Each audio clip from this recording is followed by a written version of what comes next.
Hello and again welcome back to my YouTube channel. उम्मीद करते हैं आप सब एकदम फर्स्ट क्लास होंगे। तो अब हम बात करेंगे एक और वैकेंसी के बारे में जो कि महाराष्ट्र स्टेट की तरफ से आई हुई है। इसमें आपका ये जो महाराष्ट्र के अंदर डिस्ट्रिक्ट कोर्ट्स वगैरह हैं, वहाँ से आपकी ये स्टेनोग्राफर की, जूनियर क्लर्क की और पियोन की और आपके पियोन के पदों पे वैकेंसी निकली हुई है।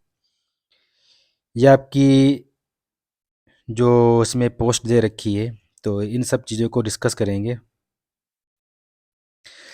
बाकी इसमें दे रखा है online application are invited from the eligible candidates who fill eligibility criteria as on the date of publication of this advertisement for preparing select list and wait list of candidate for the post of stenographer, junior clerk and peon.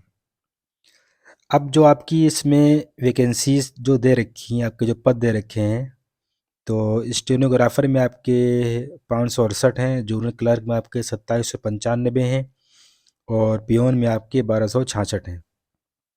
तो काफ़ी ज़्यादा पदों पे vacancy है। जो आप देखेंगे number 2 पे जो दे रखा है वेट लिस्ट का, जो आपकी वेटिंग लिस्ट है वो, तो यहाँ पे आएंगे देखेंगे तो इन्होंने दे रखा है district wise select list and wait list दे रखा है। वेट लिस्ट एज पर हाई कोर्ट नोटिफिकेशन डेट, तो जो आपका नोटिफिकेशन आएगा हाई कोर्ट की तरफ से जो आया था 19/8/2023 में, तो ये उसकी इसमें सारी आपकी ये वैकेंसी दे रखी है। तो बाकी आपकी टोटल इसको आप समझ लेंगे। अब हम बात कर लेंगे इसके सैलरी के बारे में। तो आपकी जो स्टेनोग्राफर की सैलरी बनेगी वो 38,000 से लेकर के 1,22,000 तक बनेगी।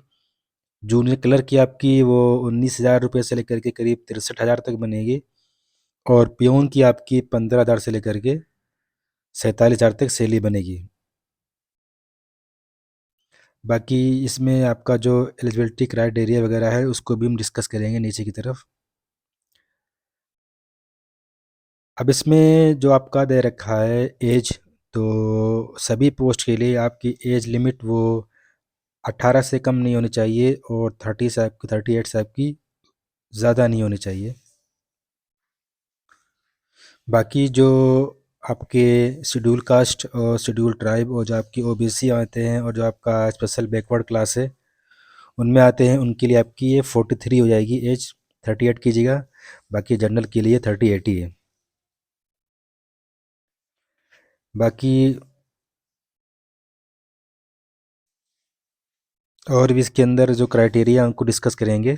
तो सबसे पहले अब हम बात कर लेंगे क्वालिफ़िकेशन के बारे में। तो स्टेनोग्राफर में आपके पास डिग्री होनी चाहिए किसी भी इंस्टीट्यूट या यूनिवर्सिटी से, किसी भी फील्ड में होनी चाहिए। लेकिन अगर आपकी डिग्री लॉ में है तो आपको प्रेफरेंस दिया दिया जाएगा इस पोस्ट के लिए। और बाकी आपको इसमें जो आपकी रीजनल लैंग्वेज है, जो आपकी कोड में होती है रीजनल लैंग्वेज, उसका भी आपको नॉलेज होना चाहिए। और बाकी आपको इसमें आपका qualify government commercial certificate examination, या आपके पास examination conducted by government board, या आपका गवर्नमेंट सर्टिफिकेट होना चाहिए कंप्यूटर टाइपिंग का, जैसे आपका जीसीसी होता है, टीबीसी या आईटीआई होना चाहिए। इसमें भी आपके पास 100 वर्ड पर मिनट होना चाहिए या इससे ज़्यादा। English short hand and 80 word पर मिनट आपका होना चाहिए मराठी में। और आपका इसमें 40 वर्ड पर मिनट आपका होना चाहिए इंग्लिश टाइपिंग और 30 वर्ड पर मिनट आपका इसमें होना चाहिए मराठी टाइपिंग में। तो जिनको मराठी का नॉलेज है और मराठी की टाइपिंग वगैरह कर पाते हैं तो उनके लिए ये बेहतरीन वैकेंसी है। और फिर इसमें दे रखा है कि आपको एमएस ऑफिस वगैरह, एमएस वर्ड वगैरह, ये सब आपको अच्छा इसका नॉलेज होना चाहिए। और बाकी इसमें इतना ही दे रखा है कि आपके पास ये क्वालिफ़िकेशन होनी चाहिए। तो इसमें आपकी ABCD करके इन्होंने आपकी 4 क्वालिफ़िकेशन मांगी हुई हैं। जूनियर क्लर्क में भी आपके पास बैचलर डिग्री होनी चाहिए किसी भी फील्ड में। लेकिन इसमें अगर आपके पास लॉ में किया है, अगर डिग्री आपकी है, तो आपको प्रेफरेंस दिया दिया जाएगा इसमें। फिर इसमें भी वही चीज़ है कि आपको रीजनल लैंग्वेज का नॉलेज होना चाहिए, और इसमें भी आपके पास सर्टिफिकेट होना चाहिए 40 वर्ड पर मिनट या इससे ज़्यादा इंग्लिश टाइपिंग, और 30 वर्ड पर मिनट या इससे ज़्यादा आपका मराठी टाइपिंग में। तो बस इसमें यह है कि जूनियर क्लर्क में आपको आपसे शॉर्ट हैंड नहीं मांगा गया है, और स्टेनो में आपसे वो शॉर्ट हैंड मांगा गया है। डी पे आपके जो आपका डी में दे रखा है, उसमें आपको MS वर्ड वगैरह इन सब चीज़ों का नॉलेज होना चाहिए। और बाकी आपका इसमें सर्टिफिकेट वाला, इसमें आपका देखिए डी पे, इसमें भी देखेंगे तो डी में इसमें भी आपके पास सर्टिफिकेट होना चाहिए। और ये इन्होंने ये आपकी दे रखा है, जो महाराष्ट्र या गोवा में जो भी आपके बोर्ड वगैरह हैं, इन बोर्ड से आपका कंप्यूटर सर्टिफिकेट होना चाहिए। और ऐसे ही आपका यहाँ देखेंगे तो डी में भी आपका ऐसे इन्होंने मांगा है कि इन इन जगहों से आपके पास कंप्यूटर सर्टिफिकेट होना चाहिए। और जो आपकी पियोन की पोस्ट है, उसके लिए आपके पास 7th स्टैंडर्ड, अगर आप केवल 7th पास हैं और आपको एंड हैविंग गुड फिजिक, तो आप उसके लिए एलिजिबल हैं। बाकी जो उसकी एप्लीकेशन फ़ीस है, वो जनरल के लिए 1000 रुपये है, और जो SC ST और OBC और स्पेशल बैकवर्ड क्लास से जो रिलेटेड हैं, उनके लिए 900 रुपये है। अब बात कर लेंगे एग्ज़ामिनेशन के बारे में। तो स्टेनो, सबसे पहले बात कर लेंगे स्टेनो के अंदर। तो स्टेनो में आपका स्क्रीनिंग टेस्ट इसमें दे रखा है। The high court reserve the right to conduct the screen test for the post of stenographer together with the screen test for the junior clerk depending upon number of. तो इसमें जो है, ये depend है हाई कोर्ट के ऊपर कि अगर कैंडिडेट्स वगैरह ज़्यादा होते हैं तो आपका स्क्रीन टेस्ट होगा। अगर कैंडिडेट्स वगैरह ज़्यादा नहीं होंगे तो आपका इसमें स्क्रीनिंग टेस्ट नहीं होगा। तो स्क्रीनिंग टेस्ट इसमें के मार्क्स इन्होंने नहीं दे रखे हैं स्टेनो में। ये तो हाई कोर्ट के ऊपर है कि वो अगर फॉर्म ज़्यादा फिल किए गए हैं तो स्क्रीन टेस्ट होगा, अगर फॉर्म कम फिल किए गए हैं तो स्क्रीन टेस्ट नहीं होगा। बाकी जूनियर क्लर्क में आपका स्क्रीन टेस्ट रहेगा, और पियोन में आपका वो भी आपका इसमें स्क्रीन टेस्ट रहेगा। और बाकी English short hand, Marathi short hand, और आपका इंग्लिश टाइपिंग, मराठी टाइपिंग, ये सब आपका स्टेनो में रहेगा। और बाकी इसमें क्लीनिंग एंड एक्टिवनेस टेस्ट ये आपका इसमें नहीं रहेगा, और इसमें आपका इंटरव्यू रहेगा, वो 20 नंबर का। टोटल आपका इसमें 100 मार्क्स का रहेगा। फिर इसमें दे रखा है screening test for junior and peon for testing general knowledge including journal of history. तो इसमें इन्होंने यहाँ पे सिलेबस वगैरह भी दे रखा है, देख लेना। जनरल नॉलेज और history, civics, science, geography, sports, literature, grammar, और आपका जो करंट अफेयर्स वगैरह है उससे रिलेटेड इसमें आपका पूछा जाएगा जूनियर क्लर्क और पियोन में आपका। बाकी जूनियर क्लर्क में आपका स्क्रीन टेस्ट रहेगा 40 मार्क्स का। English short hand, Marathi short hand नहीं रहेगा। इंग्लिश टाइपिंग, मराठी टाइपिंग रहेगा। क्लीनिंग एंड एक्टिवनेस टेस्ट इसमें आपका नहीं होगा। इंटरव्यू इसमें आपका रहेगा 20 नंबर का। और पियोन में आपका स्क्रीन टेस्ट रहेगा 30 नंबर का। बाकी English short hand, Marathi short hand, English typing, Marathi typing, ये सब इसमें कुछ नहीं रहेगा। इसमें केवल क्लीनिंग एंड एक्टिवनेस टेस्ट होगा 10 नंबर का, और आपका इसमें इंटरव्यू रहेगा 10 मार्क्स का। टोटल आपका 50 मार्क्स का रहेगा। अब बात कर लेंगे जो आपका टेस्ट रहेगा स्क्रीनिंग टेस्ट, उसकी बात कर लेंगे। तो जूनियर क्लर्क में आपका ये 40 मार्क्स का दे रखा है ऊपर की तरफ, और पियोन में आपका 30 मार्क्स का दे रखा है। तो इसमें आपके 40 मल्टीपल चॉइस क्वेश्चन रहेंगे इंग्लिश और मराठी दोनों लैंग्वेज में। और आपका इसमें जो 30 दे रखा है, इसमें आपके 30 मल्टीपल चॉइस क्वेश्चन रहेंगे इंग्लिश और मराठी में।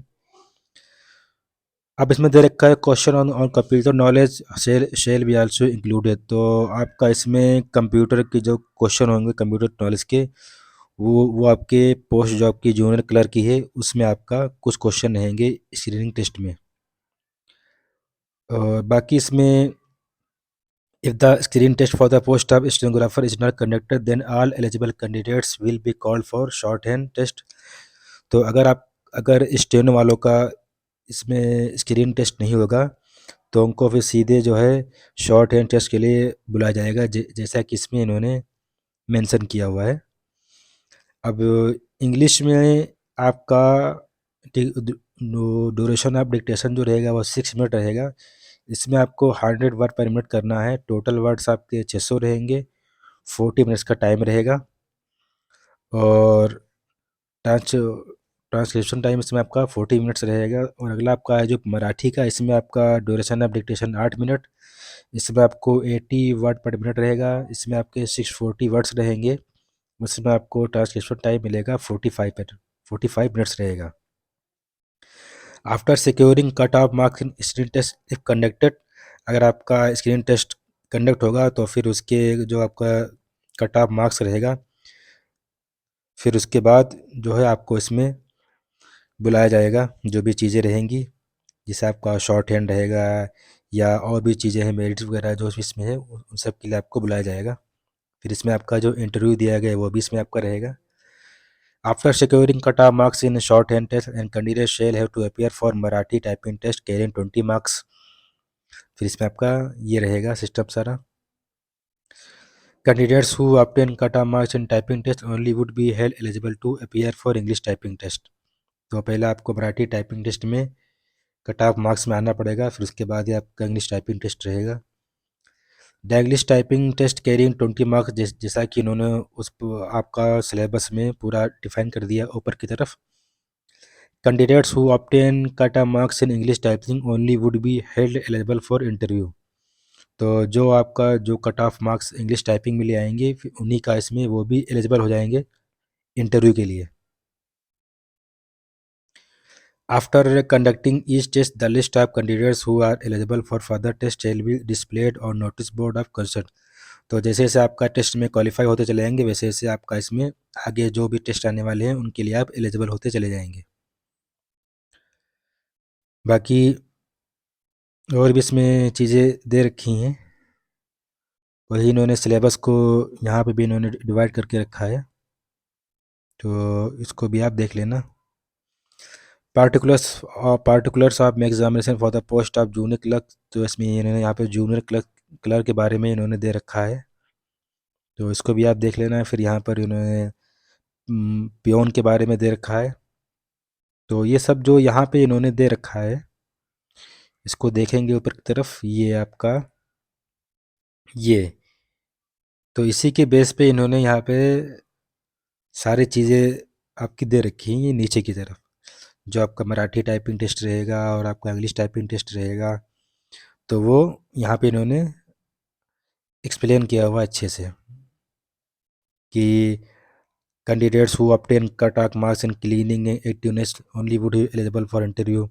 तो अभी हमने जैसा कि बता दिया आपसे कि जैसे जैसे आप जिस एग्ज़ाम में आप क्वालिफाई करते चले जाएंगे तो आप नेक्स्ट टेस्ट के लिए आप एलिजिबल होते चले जाएंगे। ऐसे यहाँ पे दे रखा है इन्होंने कि जो लोग क्लीनिंग एंड एक्टिवनेस में पास हो जाएंगे वो फिर एलिजिबल हो जाएंगे इंटरव्यू के लिए। तो यानी आपको जिन जिन एग्ज़ाम्स में आपको टेस्ट के लिए बुलाया जाएगा उनमें आपको क्वालिफाई करते रहना है, फिर उसी के बेस पे फिर आपको धीरे धीरे आगे बुलाया जाएगा। बाकी पासिंग ईच टेस्ट इसमें दे रखा है for screen test, short hand test, typing test, cleaning and activeness test and interview according to the post of stenographer, junior clerk, peon shall भी 35% मार्क्स।